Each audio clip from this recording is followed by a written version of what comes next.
Gaur egun jakin dezakegu ikasleek ikastetxeko ordenadore eta tabletetan zer idazten duten, zein gune bisitatu dituzten. Gaur egun iragarri daiteke ikasle batek etorkizunean ikasketak utziko dituen ala ez. Adibidez, Microsoften algoritmo prediktiboak erabilita. Gaur egun ikasle bakoitzaren aldartea eskaneatu daiteke klasean 3 kamera jarrita. Eta klase bukaera jakin dezakegu ikaslea nola egon den. Triste, haserre, zoriontsu edo neutro. Azterketak zuzentzeko berriz, machine learning erremintek erraz antzeman dezakete zein ikaslek zein kopiatu dion.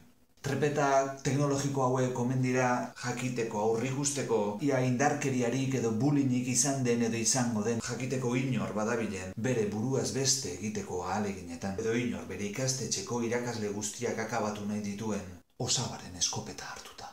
Errendimendu akademikoa hobetzeko ere baliagarriak izan daitezke akaso.